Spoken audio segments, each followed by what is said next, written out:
Okay, we are in chapter 27 of Ezekiel, which is a blues song about the city of Tyre, and where we're going to make an analogy, as often songs are.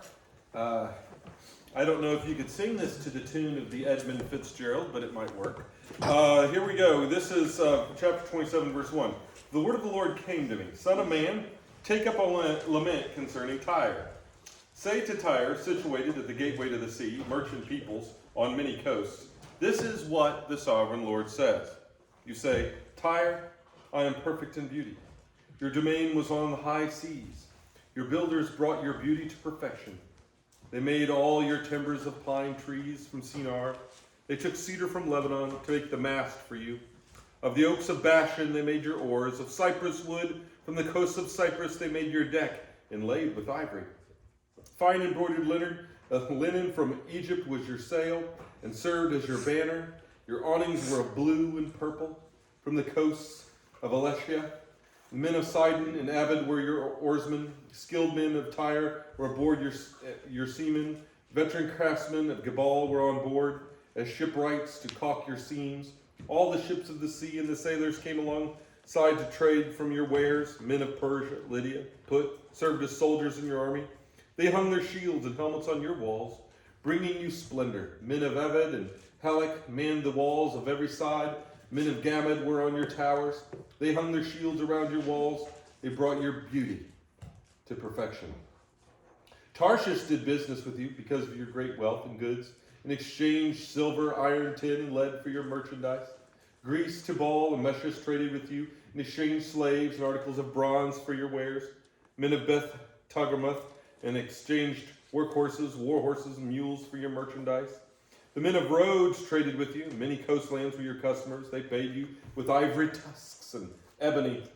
Aram did business with you because of your many products. They exchanged turquoise and purple fabric, embroidered work, fine linen, coral, rubies for your merchandise. Judah and Israel traded with you. They exchanged wheat from Minnith and confections and honey and oil and balm for your wares.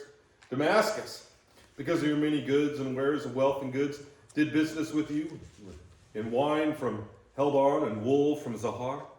Danites and Greeks from Uzol brought merchandise. They exchanged wrought iron and acacia and calmus for your wares. Dedan traded saddle blankets with you, and Arabia and all the princes of Kedar were your customers. They did business with you in lambs and rams and goats. The merchandise of Sheba and Ramah traded with you. In your merchandise they exchanged the finest of all kinds of spices and precious stones and gold. Haran, Cana, Eden, merchants of Sheba, Asher, Kilmad traded with you. In the marketplace they traded with you beautiful ornaments, blue fabric, embroidered work, multicolored rugs, and cords twisted with tightly knotted. The ships of Tarshish serve as carriers for your wares. You filled with heavy cargo in the heart of the sea. Your oarsmen take you out to the high seas, but the east wind will break you to pieces in the heart of the sea. Your wealth, merchandise, wares, your mariners, your seamen, your shipwrights, your merchants, your soldiers, everyone else on board will sink to the heart of the sea on the day of your shipwreck. The shorelands will quake, and your seamen will cry out. All who handle the oars will abandon their ships, and the mariners and all the seamen will stand on shore. They will raise their voice and cry bitterly over you. They will sprinkle dust on their foreheads and roll in ashes. They will shave their heads because of you. They will put on sackcloth. They will weep over you with anguish of soul and with bitter mourning. As they wail and mourn over you, they will take up a lament concerning you. Who has ever silenced like Tyre, surrounded by the sea? When your merchants went out to the seas, you satisfied many nations with your great wealth and your wares, and you enriched the kings of the earth. Now you are shattered by the sea. In the depths of the waters, your wares are all the company have gone down with you. All who live in the coastlands are appalled at you. Their kings shudder with horror. Their faces are distorted with fear. The merchants among the nations hiss at you. You have come to a horrible end and will be no more. So he sings a song, and because they were seafaring folks, he compares the city, the nation, the people, to a ship. And he talks about how all these different nations traded with him and what all they traded and how they were all on board the ship. They were the oarsmen. They were the different people that were propelling Tyre and making them rich and making the kings around them rich. And then an east wind came, referring to Babylon, and sank the ship. And so it's a very poetic, sad song depicting the fall of Tyre. It was a lamentation for the ship of Tyre. Her position in the sea, her description in beauty, her destruction, and then her lamentation. This chapter shows Tyre as a well-built ship of the sea, equipped with the best equipment after being built of the best materials. So it talks about the places and the kinds of wood and the craftsmanship. She was an ancient Titanic that everybody thought was unsinkable. And then she sank. Which is always the case with things that claim to be the Titanic. The unsinkable ship always sinks, right? The building that won't fall down in an earthquake falls down in an earthquake. The place that thinks it's secure and rebels against God, God has a way of bringing it down. A person who thinks they're young and strong and vulnerable, invulnerable, can be brought low in an instant. The king was arrogant and self-sufficient. I'm perfect in beauty. Militarily, she was strong. Economically, she was rich. Commercially, she was universally allied with everyone. No one wanted to destroy Tyre because everybody was getting rich off Tyre. Well, except one country, Babylon. And if they'd have paid taxes to Babylon, they'd have survived. But their unwillingness brought them to destruction.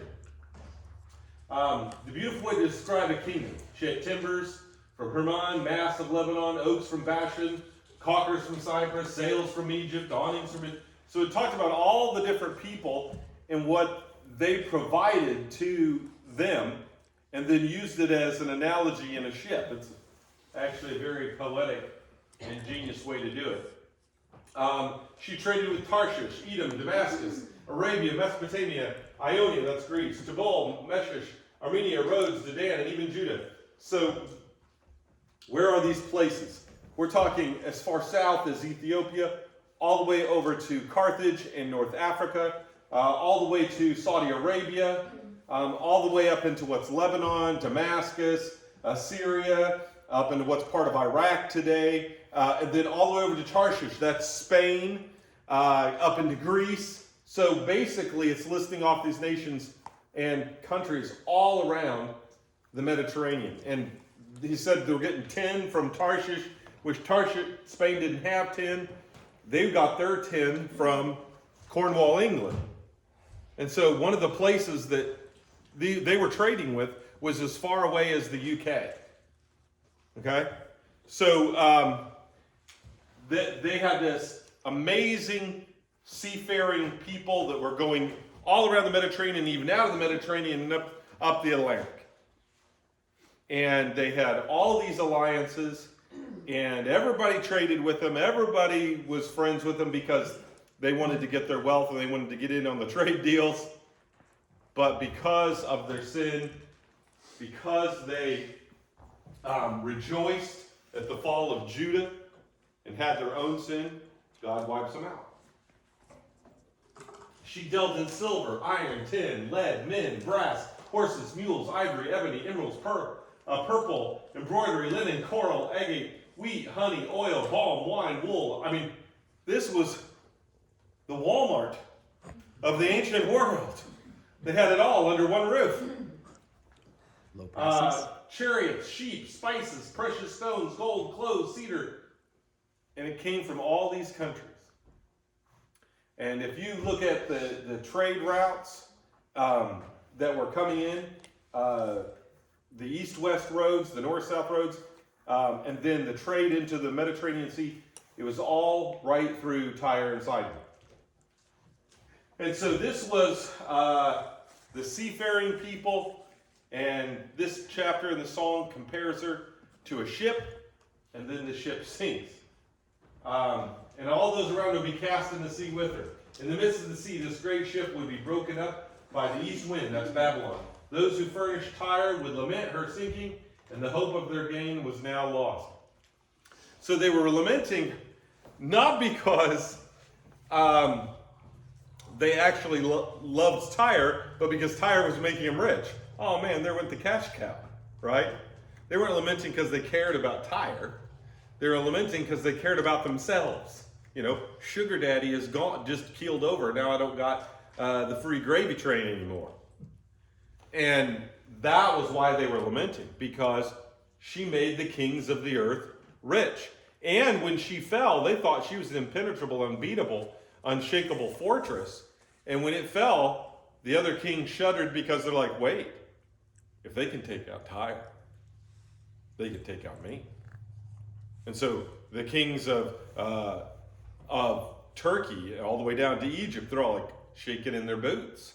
And Egypt needed to be shaken in their boots. This chapter is a dirge against Tyre. It's almost the same as the one against Babylon in Isaiah 14, 3 through 23. It's the same against Rome in Revelation. So when we read Revelation and it starts giving a similar kind of lament, now we're able to understand what Revelation is about, because God is predicting in the book of Revelation that what happened to Tyre would happen to Rome. Because Rome was the center of the world at that time, right? Rome was the one who controlled all the trade in the Mediterranean. Rome was the one who was making everyone rich. Rome was the one that was in control of the sea and all the trade routes. And so when you read Revelation, it says, the merchants of the earth will weep and mourn over her because no one buys their cargoes anymore. Cargoes of gold, silver, precious stone, pearls, fine linen, purple, silk, scarlet cloth, every sort of citron, and articles of every kind of ivory, costly wood, bronze, iron, marble. And it goes on. I'm not going to keep reading it because there's several more verses of all the wonderful things that Rome traded. But so now, when we read the book of Revelation, Ezekiel helps us understand it, what that's about. And so,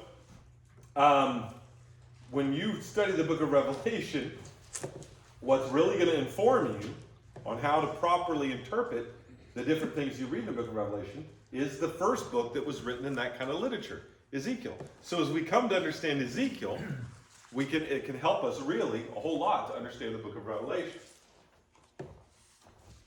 And one of the mistakes that people make is they'll try to make this about today in some country today. Well, Tyre doesn't even exist anymore. This isn't about today. This was about back then. And if the prophecies about Judah were about back then, the prophecy about Tyre was about back then, and the prophecy against Edom and Moab and all those were about back then we get to the prophecy about Egypt that the premillennialists try to make about today, we know they're wrong, because every other country was about back then. Why would all of a sudden the prophecy against Egypt be about today? See, it doesn't make sense. And so by understanding that this is about Tyre and what it meant, it helps us understand Revelation, and it keeps us from misinterpreting chapters 29 and 30 when we start talking about Egypt. Okay? You can be advantageously situated, abundantly blessed, curiously and wondrously made, gloriously adorned, with riches of Asia, Africa, and Europe, in the isles of the sea, but still sink under the world, and those referred to as precious previously in the flood. So they're going to sink like the people in the flood did. Like them, they will never rise again. So Ezekiel sounds like he's in charge of customs in Tyre. How did Ezekiel know all this? He didn't. Ezekiel didn't know all this. See, these are one of the things where obvious inspiration is involved. Where Ezekiel couldn't know all of these things. As a priest who got kidnapped from Judah and taken to Babylon, how does he know? He's never been to Tyre.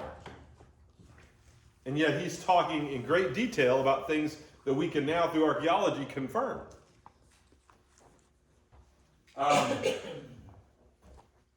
And so, it doesn't matter how rich you are, how wealthy you are, how powerful you are. God can undo you in an instant. And don't go thinking, well, we got the most powerful military, we got the most powerful this or that, we're the richest country in the world, the richest that's ever been. That's true. Most powerful military that's ever been. That's true. That means nothing. We've got more ships, blah, blah, blah, blah, blah. Actually, we don't anymore. I just read a news article today that now the Chinese Navy actually has more ships than we do. But we used to be the largest seafaring people in the world. Doesn't matter.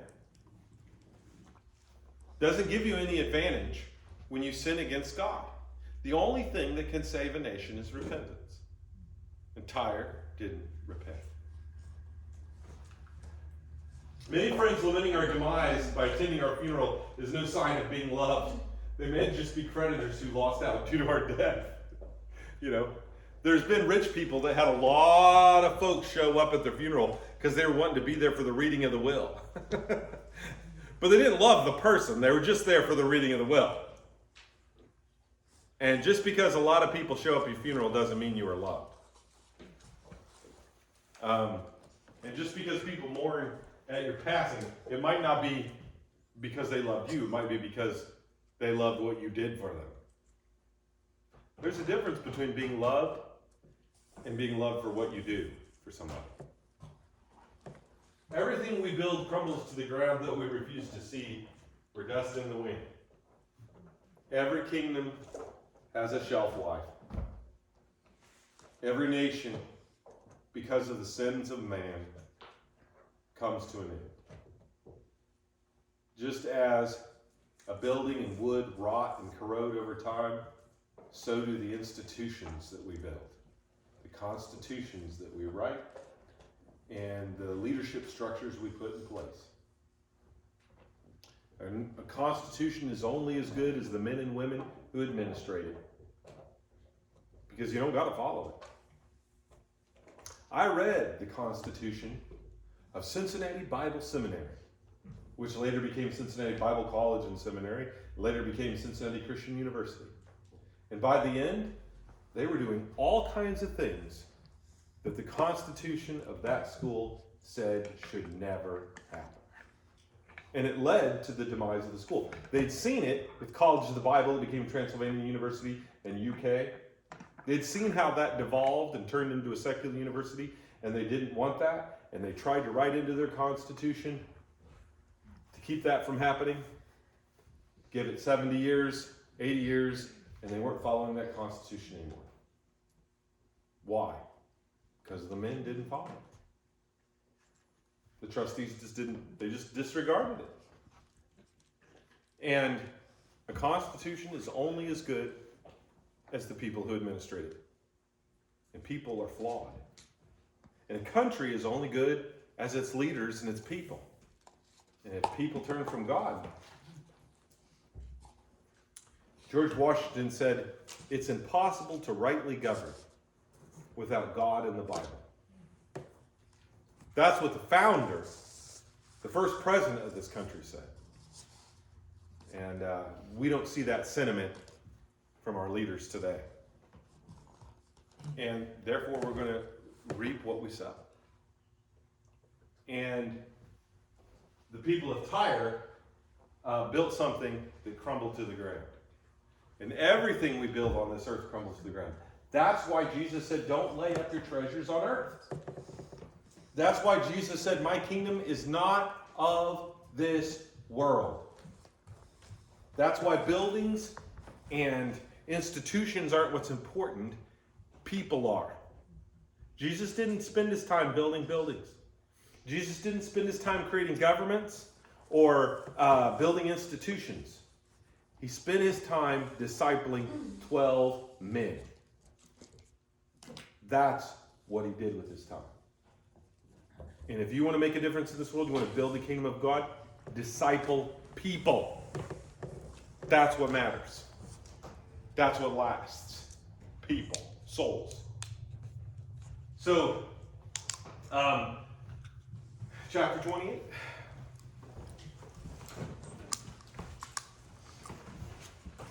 The prophecy against the king of Tyre. Now this is a very interesting chapter, and you're going to learn some stuff here.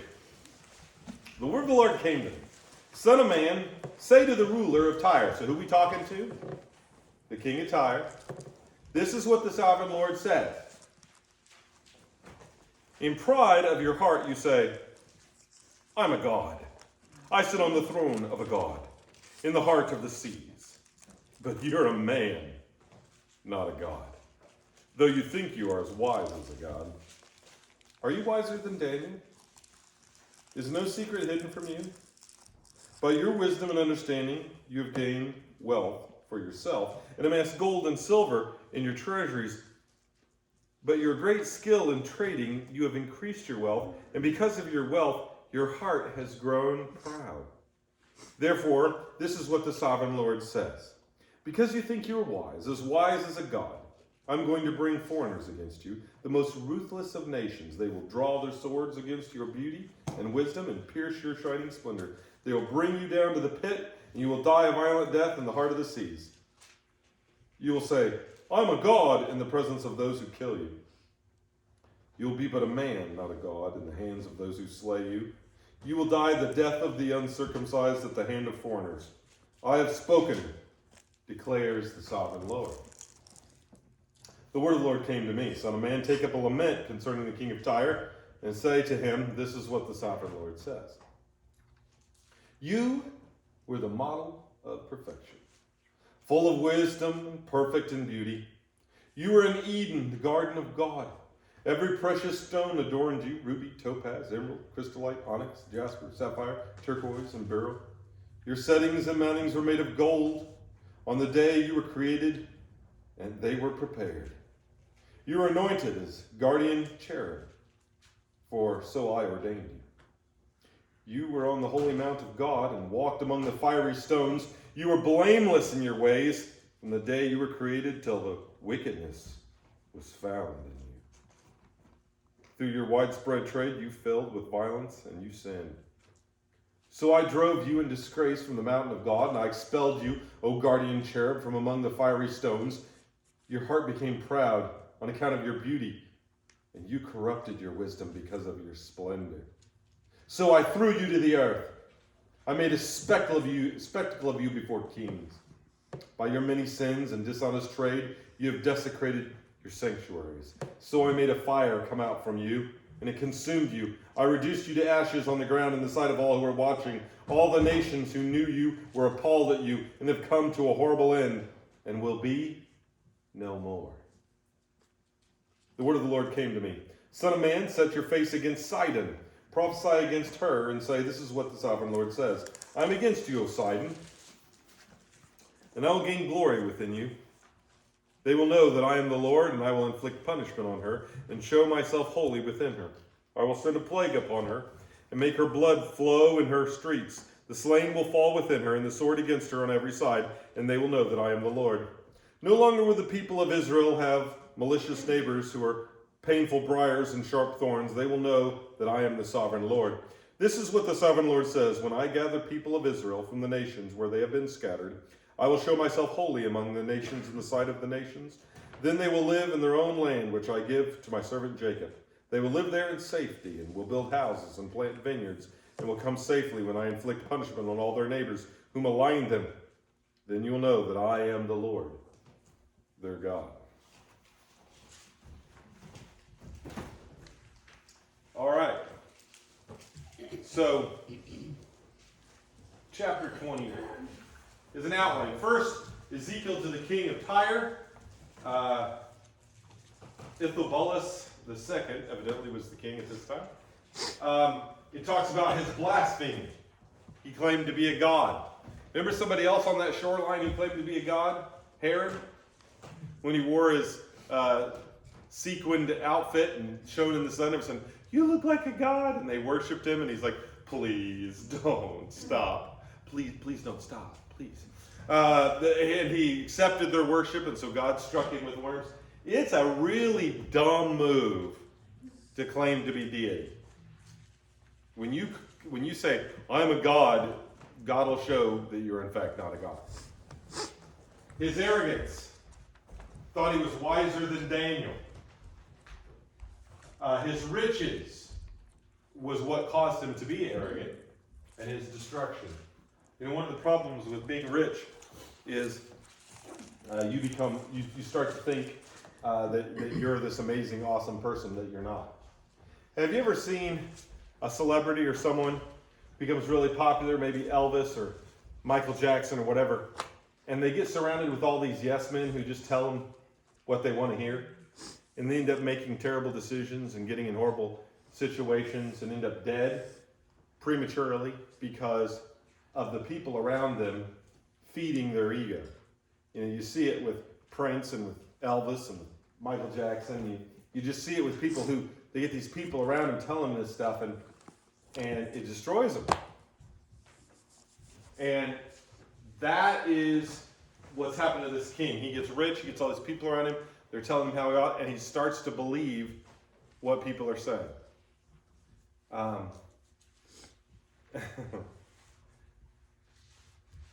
The thing I always say is, you're not as good as your friends say you are, and you're not as bad as your enemies say you are. And that's the truth. And be real careful believing all the compliments. Because sometimes you'll get compliments that just you don't deserve. And it feels good to get compliments, but be careful what you actually start believing. And when you get a bunch of criticism, if all you listen to is that criticism, you'll start feeling really bad about yourself, but half that's not true either. Ezekiel's further description of the king talks about his beauty, his glory, his origin, and his destruction. Now this section, verses 11 through 19, he's comparing the king of Tyre to Satan. Okay? So he uses an analogy and compares him to Satan. Now, if you knew somebody, for example, who thought that they were like royalty and treated everyone like servants, you might mock them and say, "Oh, your highness." Now, are they really royalty? No. You sit on your throne, and or let's say somebody just thought that they knew everything about religion, and so you can compare them to the Pope. Oh, you act like the Pope. You were chosen by the cardinals, and you sit on your throne and speak ex cathedra, and everyone comes and kneels and kisses your ring. All the leaders come and bow before you. And so maybe you're making an analogy. Now, you might say that to someone. Now, are those things literally true? Do they literally sit on a throne? Do they literally have people kiss the ring? No. You're speaking metaphorically as if you just think you're the Pope. And so in this section, God is using an analogy, and he's comparing the arrogance. What's similar between Satan and the king of Tyre? The king of Tyre was immensely successful, immensely popular, and it went to his head, and so he rebelled and told everybody he was a god. Now, in the first part of the chapter, we see he claimed to be a god. That's what the devil did. The devil thought he was so awesome as the lead cherub, as the anointed head cherub, the archangel, that he tried to set himself up as God and become God. And because of that arrogance, God was going to cast him down and destroy him with fire. And so he talks about that, about the devil. And so he's comparing the king of Tyre to the devil. And then he says to him, and the fate that the devil is eventually going to meet, that's the fate you're going to meet. And when you take the path of Satan, when you're so good-looking, rich, wealthy, successful, and in charge, and the head guy, that you start thinking you're God and acting like you're God and bossing everyone around like you're God, then God will do to you what he's doing to Satan. That's what this is saying. And then the third part, he speaks to Sidon, and Sidon's coming judgment, and then he speaks of Jerusalem's restoration. Now I want you to notice something, by the way, about Tyre. He says Tyre will be no more. He doesn't say that about Sidon. So he says Sidon's going to be punished, and blood's going to flow in the streets. They're going to be overrun and conquered, but he doesn't say you're not going to exist anymore. He only says that about Tyre. And today, does the city of Tyre exist? No. The more powerful of the two, which is more powerful? Tyre or Sidon? Tyre. But does Tyre exist today? No. But is the city of Sidon still there? Yep. Got like 50,000 people in it. And so, who God says will survive and who God says won't survive, always comes true. So we have this prophecy from ancient times saying these people will be no more. These people will become extinct. And these people won't. Before it happens, and then it happens. And it remains so. You know, when God says Babylon is going to be destroyed, never rebuilt. It was destroyed, okay, but it was never rebuilt. Rome's been rebuilt. Egypt's been rebuilt, and sort of. But Jerusalem's been rebuilt. The city that was the capital of the Assyrian Empire, Nineveh, it's not called Nineveh anymore, but there's a city there. But the one God says will never be built again has never been built again. And the only guy that's even thought about trying to do it was Saddam Hussein. And when he started to try to do it, he got removed from power. And so when God makes these predictions, they always come true and the predictions stick. In fact, you go back and look at the book of Revelation, and you read about the 7 churches, chapters 2 and 3 of Revelation, and the ones that he compliments the church on, they still exist. And the ones he say that the church is about to have its candlestick removed because it won't repent, those cities don't exist anymore. The fate of the city rode on the destiny of the churches. And the church, remaining faithful in certain cities, kept those cities from being destroyed. And the cities where the church's candlestick went out, the cities fell because of it. And when you look at the prophecies, when God condemns somebody and says, you're going to be no more, that's what happens. No more. Gone. Wiped out. So, verses 1 through 19. Here the king of Tyre glories in himself. He sees himself as God, sitting on the throne of God, concluding that he is God. He is arrogant, self-wise, powerful, rich, successful by his own wisdom. I tell you what, become arrogant and God will remove you from power. You think of an arrogant leader, and they get removed from power. It happened to the king of Babylon himself. For 7 years, he was removed from power because he became arrogant, just like the king of Tyre did. And then when he humbled himself and he repented, God brought Nebuchadnezzar back.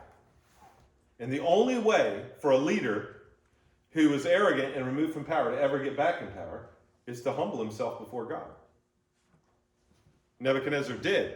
King of Tyre did not. He shall fall, but he's a mere man to be killed. He may believe that he's full of beauty, wisdom, perfection, and chosen by God, but he'll die. To die the death of an uncircumcised man was a threat of violent death without God. Gods don't bleed, men do. He bled. It is thought that stones of verse 13 were the stones of the priesthood, but they were missing, not in order. It's not referring to the breastplate of the high priest. When he starts talking about the stones, all the beautiful stones, it's not referring to the breastplate from priests. Some believe that he compares the king of Tyre to Adam, but Adam was naked and not clothed, so it's not Adam. And his sin is not pride and his beauty or trafficking. The devil is who that is referring to. The analogy there about being in Eden, that's not talking about the devil. So, well, let's not talking about Satan. Let's talk about Adam. No, it's not talking about Adam because Adam wasn't clothed with nothing. He was naked as a jaybird.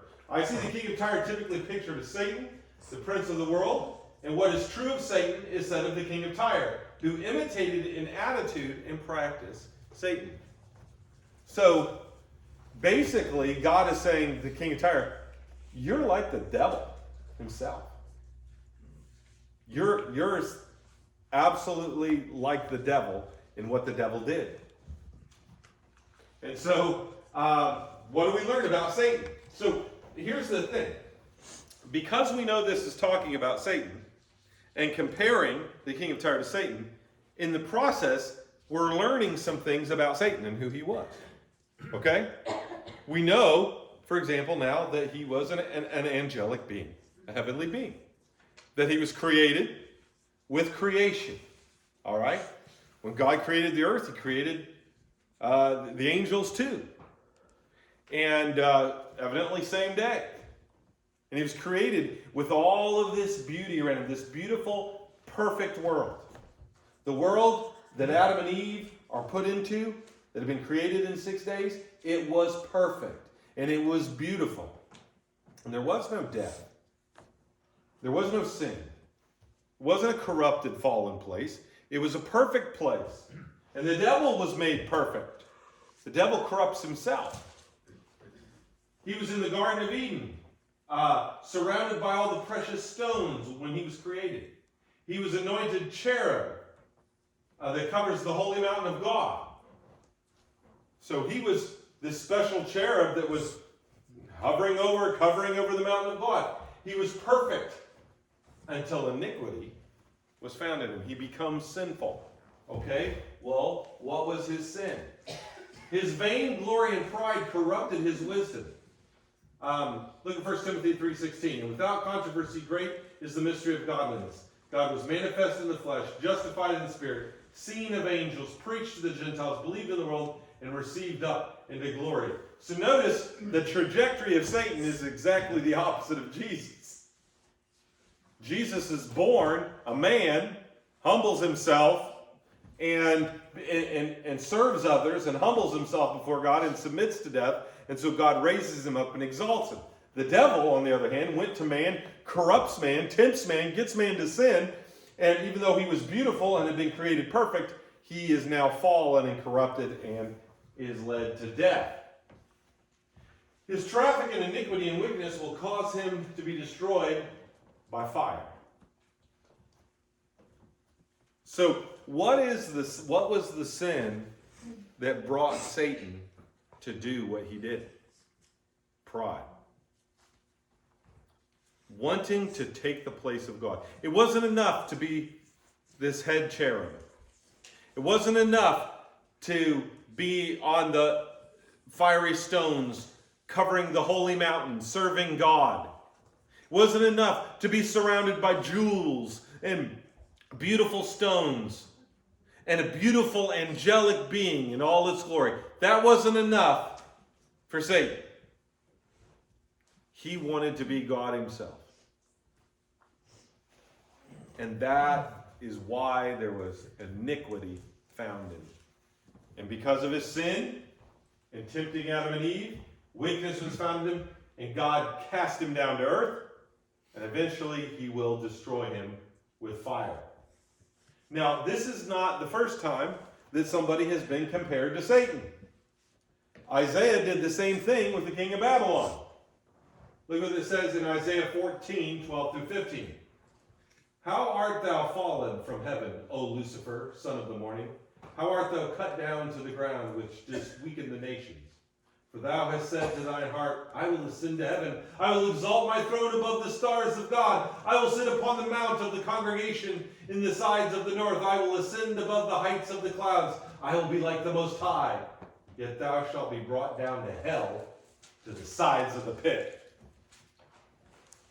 See, the devil tried to ascend up to heaven to be above God, and he ended up being cast down to the pit. And that's what happens to anybody who tries to put themselves above God. And that's what the king of Tyre did. He claimed to be God. And so God says, oh, no, you're not. I wouldn't let Satan get away with that. I'm not letting you get away with that. Down you go. And he won't let us get away with it either.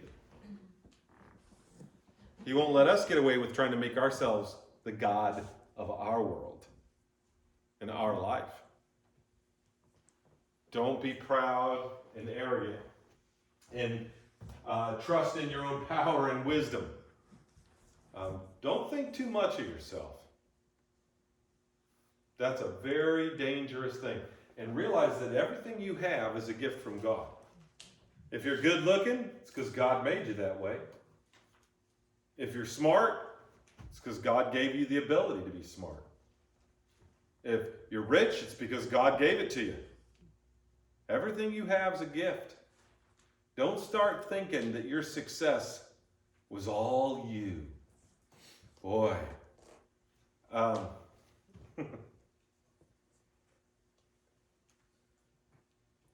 Bad habit of self-made men is they start worshiping the one who made them. Be careful thinking, I pulled myself up by my own bootstraps. Now it's true. God does make it so that your efforts and your choices affect your destiny. But without his grace and help, you wouldn't get anywhere. And all the hard work in the world won't do anything if God doesn't bless it. One man plants, another man harvests. God makes it grow. And you can plant all the seeds you want, but if God doesn't cause them to grow, they're not going to grow. And you can do all the right things, but if God doesn't bless it, it's not going to happen. We got to remember where everything came from. God says, I am the one who gives you power to have wealth. It all comes from God. And don't be thinking, oh, look what I did. No. Look what God blessed you with. Be thankful. Humble yourself in your mind. So that's what we learned about Satan. There's an old satanic phrase. One of the things that is a common phrase in Satanism is as above, so below. And what that's about is it's a thing from witchcraft. You do this stuff below and it changes things above. Anyway, but God kind of turns that on its head. This is the attitude of the king of Tyre. He sees himself as wise, beautiful, greatly decked in splendor, and in the place of God, Eden. As God did this to his enemy, so he would do this to the great spiritual enemy, Satan.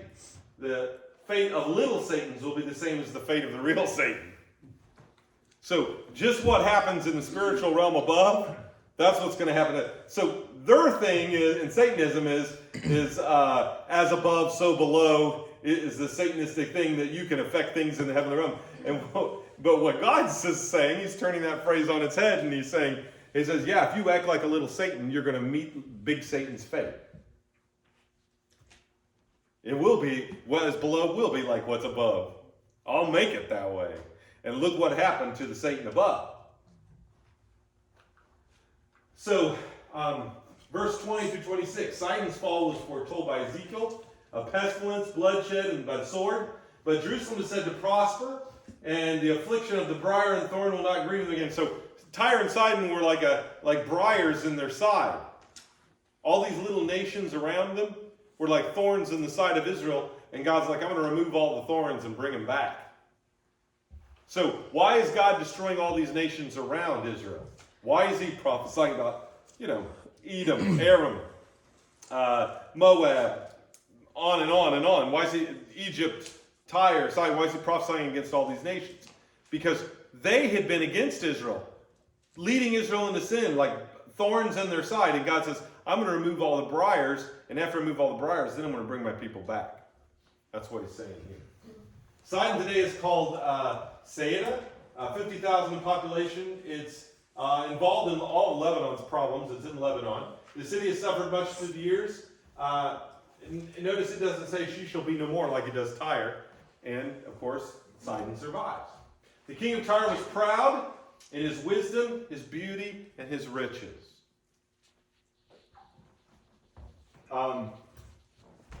That reminds me of the United States of America. We take pride in what in our country? Our wisdom, our ingenuity, our science, our technology, our advancement, our creativeness, our trade, our beauty. Oh, beautiful, for spacious skies. It's a beautiful country. One of the most beautiful in the world. And our riches, our commerce, isn't that us? But we used to sing things like, God bless America, land that I love. We used to know where it came from. We used to say, may God thy gold refine. Till all success be nobleness, and every gain divine. We used to give glory to God for what we have, and ask and pray and petition Him in our songs to purify our hearts and use our gold and wealth and riches for noble purposes. But now, the heart of that is lost. We're praised with pride and greed, laziness and unrepentance, lackadaisical churches. And the churches are only as good as the leaders and their willingness to follow the New Testament.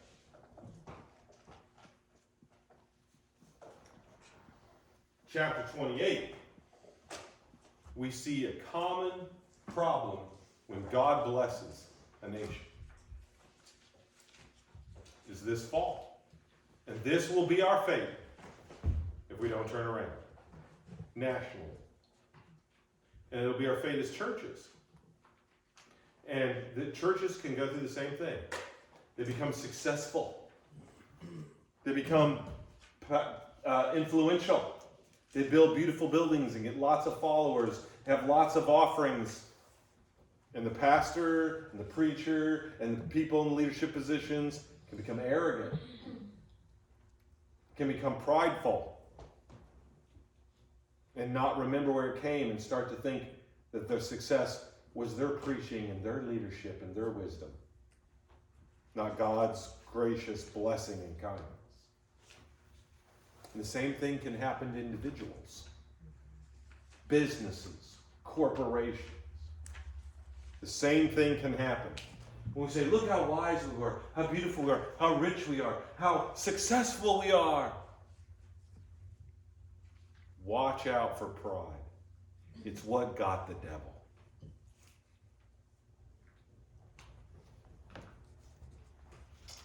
In contrast between Daniel, who, though successful, was humble, and those who think they're as wise as Daniel, there's a contrast. There's a difference between a really wise man and a man who thinks he's wise. Are you sure you're as wise as you think? Self-made men worship their Creator, but it's an idol that they're worshiping. God used Sidon to chastise Israel, but that does not mean He will not punish them for their own evil motives in carrying it out. Look at Judges 3:3. Namely, 5 lords of the Philistines and all the Canaanites and the Sidonians and the Hivites that dwell in the Mount of Lebanon and from Mount Belleron and from the enchaining of it. See, the people of Sidon and Lebanon had been a problem all along. And God removed them. Israel did not have to fight her way back from Babylon to Israel. God just opened the door and put them back. In fact, the Medo-Persians paid for it. She dwelled safely, and if it is objected that she had enemies after her return, this is return must refer to 1948 return. So some people say the prediction of the return of Israel, this isn't talking about the return from the Medo-Persian and Babylonian captivity. This is talking about 1948. These are prophecies about today, and they try to apply this chapter today. The reason it doesn't fit is because when they returned, did they not have any enemies? Israel, modern Israel today, since 1940, have they had any enemies? Have there been any wars? Perfect. Like everybody around them. They fought 7 nations in 1973 at once. Obviously, this is not talking about the 20th century. This is talking about the return of the people of Israel after the Medo-Persian King Cyrus sent them back. And this can be talking about 1948 because Tyre wasn't around. Okay? And you can't have a prophecy about Tyre being about back then and then make the thing about Israel about today in the same chapter. This is talking about the return after the Babylonian captivity. And if you read Luke 10:13 and Matthew 11:21, it says this: Woe unto you, Chorazin! Woe unto you, Bethsaida! For the mighty works which are done in you had been done in Tyre and Sidon, they would have repented long ago. So notice Jesus is putting the fall of Tyre and Sidon when? In the past. Hey, if they'd have preached to them like I'm preaching to you now, they'd have repented. See, so Jesus is already saying that the fall of Tyre and Sidon had already taken place in the New Testament. And God is sanctified or revered when he punishes evil nations. One of the ways God shows himself holy is he goes to nations that are in rebellion and he destroys them. And if our country continues down the path that it's on, and the Christian people don't repent and rise up and do the work that the church is supposed to do, and change people's hearts, then God's going to have to go back and apologize to Tyre and Sidon. You have to go back and apologize to Sodom and Gomorrah.